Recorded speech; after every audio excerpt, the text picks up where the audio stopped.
Ну вот и пришло время показать вам, какой домик за одну базовую величину мы приобрели с мужем. Ужо больш за 5 гадоў беларусы маюць магчымасць набыць дом за одну базовую велічыню. Цяпер яна эквівалентная 45 беларускім рублям. Адпаведны указ Александр Лукашенко падпісаў яшчэ ў 2021. Такім чынам планавалі скараціць колькасць пустых дамоў у вёсцы. Гаворка, вядома ж, не пра любы дом, а менавіта пра пусты закінуты дом у сельскай мясцовасці або ў гарадах раённага падпарадкавання. Зазвычай стан такой маёмасці глыбока незадавальняльны. Естественно, все заросшее, но дом, я скажу, что он еще с большего крепкий. В принципе, с минимальными вложениями ты можешь спокойно сделать жилой домик. Знайсці пералік дамоў за одну базовую можна на сайце адзінага рэестру маёмасці. На гэты момант там 49 тысяч прапановаў. Перад тым, як унесці маёмасць у гэты спіс, мясцовыя ўлады спрабуюць прадаць яе за рынкавы кошт. Пасля на 80% ніжэйшай за рынкавы. І толькі пасля гэтага яна выстаўляецца за одну базовую велічыню. Важна, толькі пры адсутнасці іншых пакупнікоў вы атрымаеце дом за одну базовую. У супрацьлеглым выпадку паміж вами правядуць аукцыён. Ребята, давайте будем трезво оценивать ситуацию. За все нужно платить. Оформление документов тоже стоит денег. Никто не обещает вам сделать все бесплатно. В голове я держала, если в 2000 вложусь вместе с аукционом, то значит мое. В итоге мои партнеры по аукциону остановились вот в одном шаге до этой цифры. То есть я понимала, что следующий ход будет уже выше 800, и я дальше не пойду. Но внезапно никто не поднял номерки, и, собственно говоря, таким образом этот дом стал моим. Пра тое, што закінутыя хаты на Меншчыне найчасцей проста зносяцца, чымся прадаюцца за одну базовую, у эфіры тэлеканалу СТВ павяла старшыня абласнога савету дэпутатаў Наталія Кубіцкая. Маўляў, агулам у краіне за першы квартал гэтага года за одну базовую набылі 248 пустых хатаў. З пачатку года ў Беларусі зніклі 3 вёскі. То бок зніклі 3 месцы, дзе жылі людзі, дзе нешта адбывалася, былі нейкія нават гістарычныя падзеі. Ці гэта шмат, ці гэта нармалёвая такая сітуацыя, калі мястэчкі і вёскі знікаюць, калі яны маленькія, там ніхто не жыве? Ну, глядзіце, гэта насамрэч не шмат, таму што ў нас за 30 гадоў Лукашэнкі знікла 1800 вёсак. Оу! То бок 1800 вёсак, гэта болей, чым за гады вайны зніклі вёсак. Гэта не лецішча, а менавіта вёскі. Вёскі. То бок была вёска, вось 1800 вёсак, іх не стала. Я не памятаю, колькі там у 24-м годзе, здаецца, там 200, нешта такое. То бок яны знікаюць увесь час. Таму за месяц, вы кажаце, 4, да? Ну, гэта такая звычайная дынаміка. Звычайна, так. А гэта тэндэнцыя, то бок нешта адбываецца, што яны знікаюць? Ці гэта нармалёвая сітуацыя, калі урбанізуецца? Глядзіце, гэта, канешне, тэндэнцыя, яны знікаюць, таму што там знікаюць людзі, таму што там няма каму жыць, а людзей на вёсцы становіцца ўсё меней. Вось за 30 гадоў Лукашэнкі, калі у нас у 96-м годзе на вёсцы жыло 3 мільёна 200 тысяч людзей, то зараз гэта ўжо меней за 2 мільёны. То бок скарачэнне на траціну адбылося. Да? І і на гэтых вёсках вось траціна людзей, якія жывуць на вёсках, гэта людзі сталага ўзросту. То бок гэта пенсіянеры і яшчэ старэйшыя. Моладзі там, тых, хто да 30 гадоў, там толькі 17%. Таму гэта абсалютна лагічная тэндэнцыя, што вёска проста вымірае. Людзі паміраюць, і ўсё, і калі апошні жыхар у вёсцы памёр, то ўсё, вёска знікла. То бок крытэрый для таго, каб называць вёску вымерлай, гэта менавіта адсутнасць жыхароў. На 100%. Ці ёсць іншыя крытэрыі? Не, насамрэч не. Гэта адсутнасць жыхароў. То бок, я там памятаю вёскі, я прыязджаў у Чарнобыльскай зоне, каля Чарнобыльскай зоны, там прыязджаў, там жыло 3 бабулькі, і ўсё ж гэта была вёска. Так, гэта не вымерлая. Не вымерлая вёска, гэта была вёска. Афіцыйных жыхароў, там могуць быць якія-небудзь сквотары, канешне, але калі мы кажам пра афіцыйных жыхароў, то вось няма жыхароў, няма вёскі. То бок не павінна зусім быць людзей? Ці ёсць нейкая колькасць, што вось калі 3 бабулі, гэта... Не, як я разумею, не павінна быць людзей. Калі чалавек там жыве, то гэта яшчэ вёска ёсць, у сэнсе. Там населены пункт ёсць. А можна азначыць, якія рэгіёны больш за ўсё губляюць? Да, вельмі лёгка. Гэта, па-першае, Віцебская, па-другое, Гарадзенская вобласці. Прычым там вельмі значная такая, значны разрыў, вялікі разрыў досыць, таму што, я казаў, што сельскае насельніцтва Беларусі скарацілася на траціну за 30 гадоў пры Лукашэнку, а вось у Віцебскай вобласці яно скарацілася на палову. А що, ёсць нейкія, з чым гэта звязана? На жаль, вось гэтага я не могу сказать. То бок лёгкае адказ на пытанне быў бы, што Віцебская вобласць, она праблемная, да, там самая бедная, всё такое, але ну Гарадзенская вобласць, здаецца, не праблемная, там добрая сельская гаспадарка. Тут павінны быць менавіта дэталёвыя даследаванні, то бок вось, ну, як бы глядзець, куды людзі з'язджаюць, калі яны з'язджаюць з вёскі, да, там з'язджаюць яны ў Менск, ці яны з'язджаюць ці можа у Гродзенскай вобласці там добрыя вось гэтыя малыя гарады, яны з'язджаюць туды. А можа яны з'язджаюць за мяжу з гэтай Гродзенскай вобласці. То бок, ну тут вельмі немагчыма сказаць без даследавання, а такое даследаванне, яке, разумею, ніхто не праводзіў. Так цікава, што мы кажам зараз пра такое вялікае скарачэнне і колькасці вёсак і людзей у вёсках, а ўсё гэта пад эгідай, я нават памятаю, па тэлеку казалі, «Возрождение села». Гэта называлася праграма, якая дапаможа кожнай вёсцы стаць вось аграгарадком. Мне падаецца, з канца 90-х.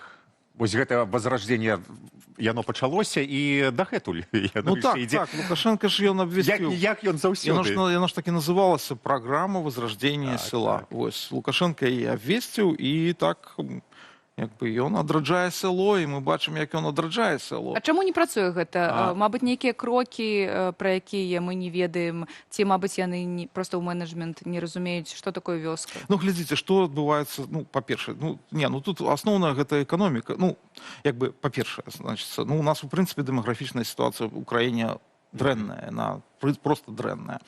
Але на вёсцы яна больш дрэнная, чым там у горадзе, да? Калі вось мы бачым, ну, вось у 24-м годзе на вёсцы нарадзілася 13 тысяч дзяцей. Агулам? Агулам, так. Ва ўсіх вёсках, не ў адной вёсцы, ва ўсіх вёсках. А памерла 37 тысяч чалавек. У 3 разы болей. То бок там, ну, у нас і ў гарадах смяротнасць перавышае нараджальнасць, але на вёсцы вось гэты працэс, як бы гэта сказаць, натуральнага змяншэння насельніцтва, да, ён у 3 разы хутчэйшы, чым у горадзе. То бок я не кажу пра міграцыю з вёскі, да, калі людзі з'язджаюць, я кажу толькі пра вось тое, што памірае значна болей, чым нараджаецца. Вось. Ну тут справа, канешне, справа але справа яшчэ і ў эканоміцы, таму што І перш за ўсё ў эканоміцы. Ведаеце, вось я чаму ўсе гэтыя лічбы добра ведаю. Я 2 тыдні таму рабіў праграму, якая называлася «30 лет уничтожения села». Вось. І гэта праграма, так як прынята казаць, вызвала шырокі общественный резонанс у беларускім тэлевізары. Яны прысвяцілі перадачу «Клуб рэдактароў» разбору гэтай маёй праграмы. Моя павага, як кажуць. І яны абураліся там, і гэта цікава. Яны абураліся там, што, ну, асноўны аргумент быў, гэтага не можа быць, таму што гэтага не можа быць ніколі. І вось яны абураліся. Ён кажа, што, значыцца, у нас вось малака, на вытворчасць малака мы выйшлі, савецкую вытворчасць аб'ёму выйшлі толькі ў 20-м годзе. Як такое можа быць? Такое немагчыма. Але такое ёсць. Гэта праўда. Мы на вытворчасць малака, якая была ў беларускай ССР, выйшлі толькі ў 20-м годзе. І прычына ў чым? Прычына ў тым, што, ну, і гэта магло паказацца, што, ну, немагчыма такое, да, гэта, ну, абсалютна, да, у нас гэтыя малочна-таварныя комплексы і ўсё такое. Але прычына ў тым, што у нас у Савецкім Саюзе большая частка малака выраблялася на падвор'ях асабістых, сялянскіх, а іх не засталося. І гэта вось вынік змагання дзяржавы з любой, ну, я не ведаю, любой асабістай ініцыятывай на вёсцы, да? Ну, помніце, як у нас палілі свіней, да? Ну, так. Вось, ну, такі, што у вас застанецца? Ну, то бок, там, у савецкія часы, там, ну, кожная хата мела, там, свінню ці 2, да? А зараз не. Зараз карова — гэта экзатычная жывёла на вёсцы становіцца. Вось, ну, і калі вам няма дзе працаваць, то вы ж не будзеце там жыць, ну. Ну, а якія эканамічныя меры могуць запаволіць гэты працэс?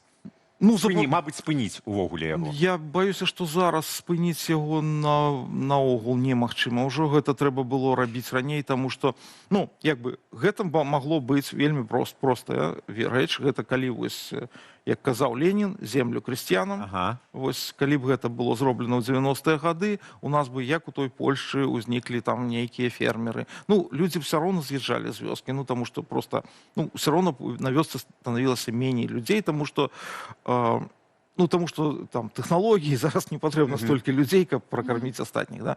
Але б з'язджала б меней усё ж такі, вось не так хутка б яны з'язджалі, і вось ну узнікла б вось гэта маленькія гэтыя гаспадаркі, і людзі б заставаліся, больш людзей бы заставалася на вёсцы. Ну як гэта адбываецца ў Польшы, як гэта адбываецца у Еўропе, цалкам у Еўропе, так. Але Лукашенко ён зрабіў стаўку на вось гэтае крупнатаварнае производство, вось гэтыя гіганцкія комплексы, гіганцкія там яны зараз не калгасы, яны зараз горш, чым калгасы, насамрэч. Ён зрабіў стаўку на ўсё гэта, ну і як бы натуральна, людзям няма працы. Вось мы ведаем, ну вось на вёсцы толькі 40% людзей занятыя ў эканоміцы. 40% тых, хто жыве на вёсцы, а 60% не занятыя ў эканоміцы. А слухай, ты казаў, што гэта горш, то што зараз мы маем замест калхозаў, вось гэты аграпрадпрыемства, я не ведаю, як гэта называецца. А чаму гэта горш? Таму што в Савецкім Саюзе ж працавала. Да, але там былі калгас, там былі калгасы. Але гэта горш, таму што калгас гэта калектыўная гаспадарка, і хаця б тэарэтычна усе працаўнікі калгаса маюць права голаса пры прыняцці рашэнняў у рамках калгаса. А вось у гэтых групах ОАО і гэтак далей яны ніякага права голасу не маюць. І гэта нават у савецкія часы нават крыху дзейнічала, вот тое, што ну працаўнікі калгаса маюць права голаса. Яны маглі сабрацца там на правесці некае сабранне і там сказаць там кіраўніку, што ну мы цябе не хочам там. І нават яго маглі змяніць там, ну не часта такое адбывалася, але маглі. Вось, а тут таму гэта горш, чым калгасы. А што для нармалёвай вёскі, вось якая нехта нас глядзіць зараз з вёскі, напрыклад, і якія прызнакі ёсць, што гэта нармалёвае месца, яно будзе яшчэ, ну як кажуць, квітнець, як наша беларуская. Напрыклад, там побач нейкі горад ці мястэчка, дзе ёсць нейкі завод. Напрыклад, шмат людзей, і колькі гэта шмат людзей, там адносна колькасці дамоў. Не ведаю, аўталаўка прыязджае. Якія прызнакі? Ой, ну глядзіце, я б сказаў, што калі б там нараджальнасць была вышэйшая за смяротнасць, але такіх месцаў у Беларусі вельмі не шмат сталося ў прынцыпе, да, у нас і ў Мінску нараджальнасць меншая за смяротнасць. Ну я б сказаў, што гэта, ну па-першае, ну вёскі, якія жывуць, гэта вёскі, якія каля гарадоў, так, таму што людзі могуць ездзіць у горад і там працаваць, таму што зноў жа на вёсцы там асабліва працы няма.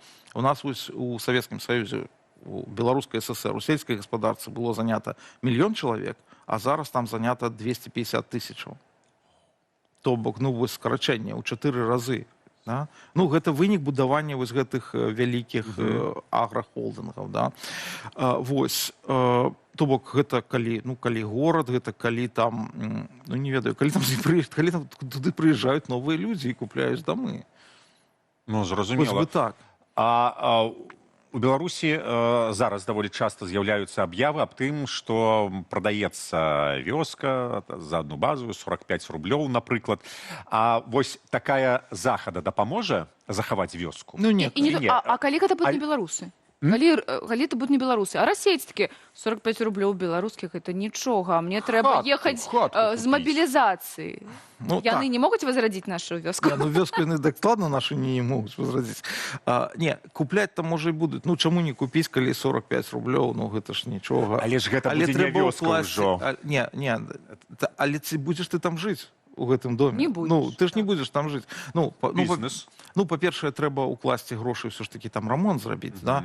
Не, дык так робіцца, я ведаю, што ну на вёсках адкрываюць бізнес, там былі колькі гадоў таму, яны спрабавалі гэта возрадзіць неяк, і там былі ільготы для тых, хто адкрывае свой бізнес на вёсцы, і таму многія рэгістравалі свае малыя прадпрыемствы на вёсках. Ну, і так, гэта было. Але, ну, гэта не той маштаб, каб яе возрадзіць. Ну, то бок, глядзіце, ну, ўсё ж такі, менш за 2 мільёны чалавек жыве. Ну, колькі прыедзе там гэтых бізнесоўцаў? Ну, так. І ражаць яны не будуць. І зноў яны ражаць там не будуць. І зноў, глядзіце ж, ну, ось 24-й год у нас, я казаў, 13-37, да? То бок на 23 000 чалавек скарацілася сельскае насельніцтва толькі ў выніку вось, ну, натуральных прычын, без міграцыі. Ну, 23 000 бізнесоўцаў на вёску не паедуць, каб кампенсаваць гэта. Ну, мы... Што такое вёска, перш за ўсё? Напрыклад, катэджная тэрыторыя, якая існуе па-за межамі горада, гэта мы можам лічыць гэта вёскай? Ну, я мяркую, што не, насамрэч, канешне. Ну, таму што вёска гэта ўсё ж такі лад жыцця і лад гаспадаркі, у першую чаргу. Ну, то бок, але гэта маё меркаванне, проста меркаванне, да. Все-таки вёска гэта калі вось у вас ёсць падсобнае хазяйство, вы там нешта разводзіце, ну, то бок, вы працуеце на зямлі, хоць бы як працуеце на зямлі. А калі гэта катэджны пасёлак, то гэта проста дачы. Там вы выязджаеце, там, ну, не ведаю. Нават вы можете там стала жыць, але гэта ўсё роўно будзе частка горада. То бок, калі на месцы вёсак пабудаваць катэджныя пасёлкі, гэта не будзе лічыцца вёскай. Ну, глядзіце, лічыць можна ўсё, што заўгодна. Гэта павінна быць супольнасць, у якой ёсць там дом прыняцця рашэнняў. Ну, не культуры, але там нейкі вёсачнае сельпо. Не, глядзіце, ну, лічыць можна ўсё, што заўгодна. Можна гэта назваць вёскай, казаць, вось мы адраджаем вёскі. Ну, гэта ж так і робіцца. Насамрэч, у нас вось адносна добрая статыстыка па вось дэмаграфіі і там вось умовах жыцця, па даходах насельніцтва. Яна за кошт таго, што ў гэтыя вось вёскі улічваюцца вось усе гэтыя катэджныя пасёлкі вакол Мінска. Вось у нас, напрыклад, ёсць такая штука.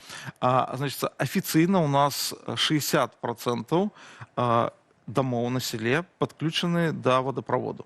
Ага. Ну, то бок Лукашенко там абяцаў, што вадаправод всё 60% па Беларусі.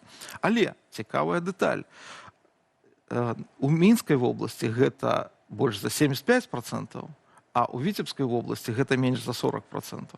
То бок, ну, яны лічаць вось гэтыя катэджныя пасёлкі, куды людзі вось прыязджаюць, там, ну, так, ну, там усё падключана, там гэта, ну, то бок яны гэта лічаць вёскай, і гэта дае, паляпшае крыху паказчыкі. А ці праўда, што колькасць людзей у вёсках, якія жывуць у Беларусі агулам, яна там менш нават, чым у Мінску? Ну так, ну зараз, глядзіце, мы зараз не ведаем, сколькі ў Мінску, было 1 900 000, здаецца, так?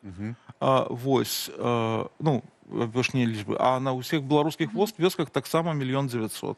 Ну, а так, вось на пачатку 90-х было, на вёсках жыло ў 2 разы болей, чым у Мінску людзей. Нам трэба падлічыць сініх чалавечкаў, я так разумею. Ну, прыкладна так і ёсць.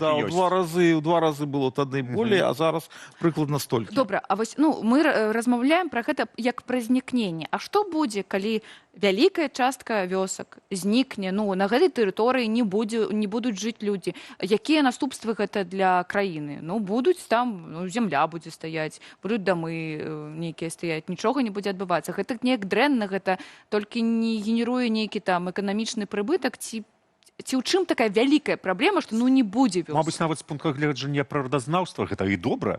Ну, абсалютна. Я вось быў... Няма чалавека... Я калі быў у Чарнобыльскай зоне, я паглядзеў і я ўбачыў, што калі нас раптам не стане, прырода хутка возьме сваё. Просто моментальна. Просто там некалькі гадоў прайшло, а там ужо джунглі, і там ужо жывёл шмат, і там такая дзікая прырода. Ну, вы павінны сказаць, з 3 галавамі жывёл. Не, мы з мачэты, амаль з мачэты хадзілі. Так, я памятаю, праходзіў гэтыя дамы, а там жа дамы больш за ўсё абраслі яны. І проста джунглі. Ну, гэта, дарэчы, гэта добрая прапанова ад прагноз на наступныя эканамічнага 5-10 гадоў. Што будзе з вёскай, з беларускай вёскай? Ну, глядзіце, тут вельмі просты прагноз, што будзе. Я ўжо казаў пра гэтыя лічбы, пра нараджальнасць і смяротнасць, пра тое, колькі моладзі, колькі пенсіянераў жыве. І па гэтых лічбах мы бачым, што бліжэйшыя 5-10 гадоў нічога добрага не будзе, а колькасць вёсак будзе скарачацца, і колькасць людзей у вёсках таксама будзе скарачацца. Я мяркую, што будуць заставацца вёскі, якія недалёка ад гарадоў, нават малых гарадоў, а вось гэтыя дальнія вёскі, ну, хутчэй за ўсё, яны будуць знікаць. То бок, ёсць Лукашенка, няма вёскі. Няма Лукашэнкі, мабыць, ёсць вёска. Але, калі што, заўсёды можа быць прырода і асалода для інтраверту. Дзякую вялікі за ваш прагнозы. З намі быў эканамічны аглядальнік Андрэй Махоўскі.